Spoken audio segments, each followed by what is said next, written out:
Assalamualaikum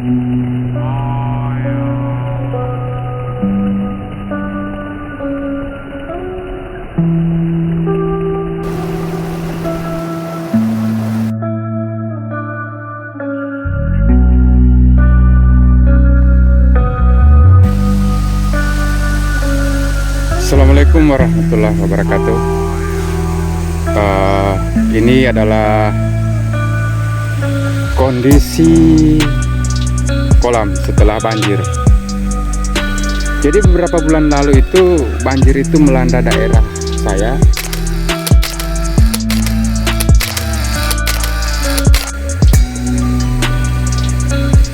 Dan tentunya banjir itu pastilah membawa imbas.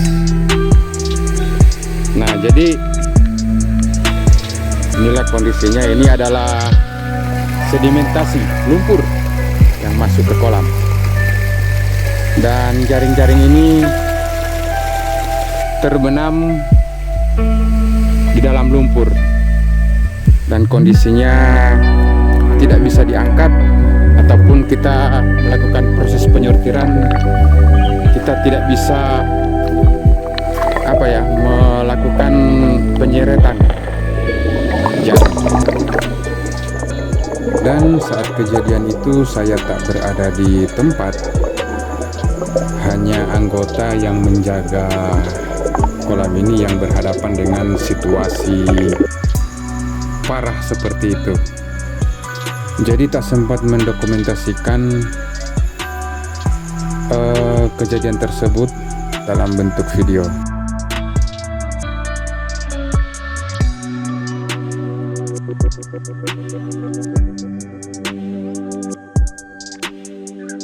Intinya banjir tak bisa dibendung lagi oleh pintu air, dan air di kolam ini menjadi keruh sehingga banyak ikan yang mati karena oksigen yang terlarut di dalam air itu sangat minim, disebabkan oleh keruhnya air yang masuk ke kolam.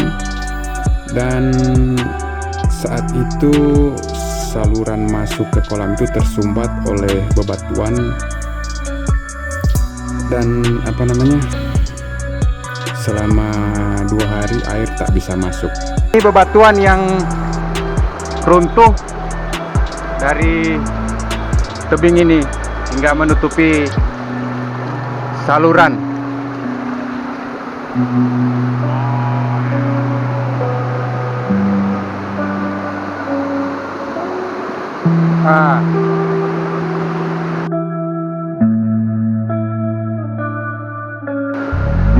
Jadi bagian inilah yang runtuh.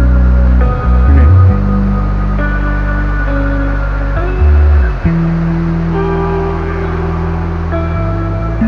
Dan bebatuannya menutupi saluran. Airnya sampai sini kemarin, setinggi ini. Ini jejaknya ini.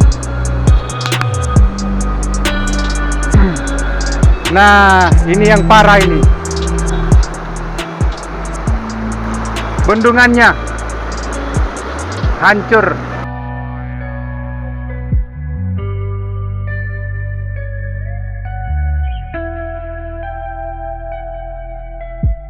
Dulu bendungannya itu modelnya, fotonya seperti ini.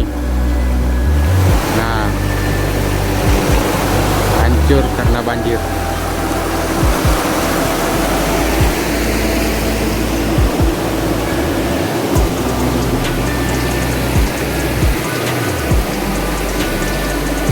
Jadi banjirnya itu sampai melewati pintu air yang digunakan untuk menutup dan membuka air ke kolam.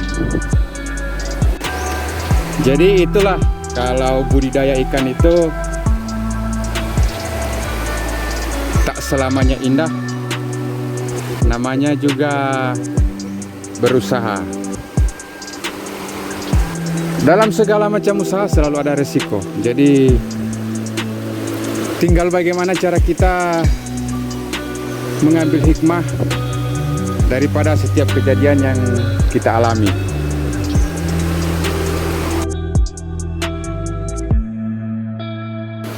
Jadi sebenarnya bendungan yang kami buat waktu itu adalah bendungannya sudah berumur kurang lebih 6 tahun. Kami buat di sini dan dikerjakan saat musim kemarau.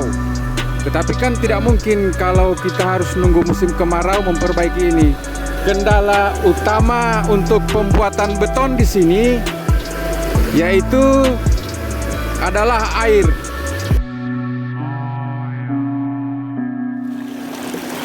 Jadi ini bekas bendungan yang dibangun akhir 2014, 6 tahun yang lalu.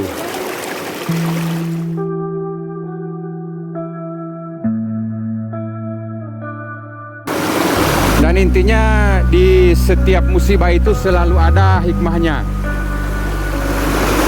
Saya masih bersyukur kalau ini yang terjadi hanya bendungan yang hancur, tetapi satu hal yang saya syukuri, tak ada korban jiwa saat banjir tersebut melanda.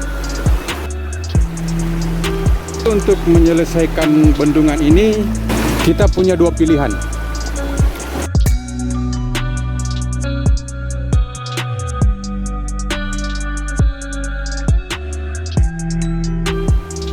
Yang pertama, kita menunggu musim kemarau dan agar proses pengecoran di sini bisa dilaksanakan, karena kendala utama adalah air. Tetapi itu sangat tidak mungkin karena kita tak tahu kapan musim kemarau tiba. Dan pilihan kedua yaitu air sungai ini dibelokkan. Dan pilihan kedua tersebut biayanya sangat mahal karena kita harus menyewa alat berat dan air sungai itu harus dibelokkan lagi, otomatis melewati lahan perkebunan orang. Kita bisa lihat ini adalah lahan perkebunan, ladang, otomatis biayanya sangat besar. Jadi kita punya dua opsi. Satu, menunggu musim kemarau untuk melakukan proses pengecoran di sini, menunggu debit air berkurang sangat sedikit, tetapi itu tidak mungkin karena kita tak tahu kapan musim kemarau tiba. Dan yang kedua adalah membelokkan air sungai ini.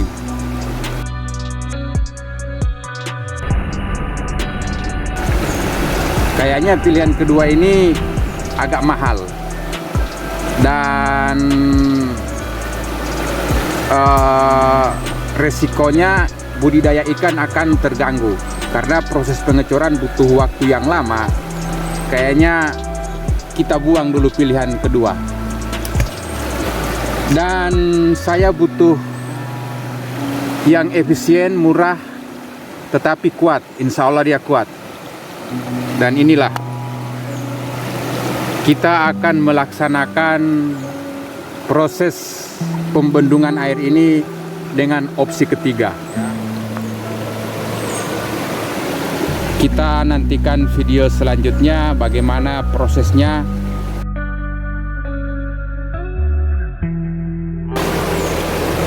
Insya Allah kalau tak ada halangan, tak ada aral melintang, pilihan ketiga akan saya buatkan videonya. Allahumma afiq ila qomit thariq. Assalamualaikum warahmatullahi wabarakatuh.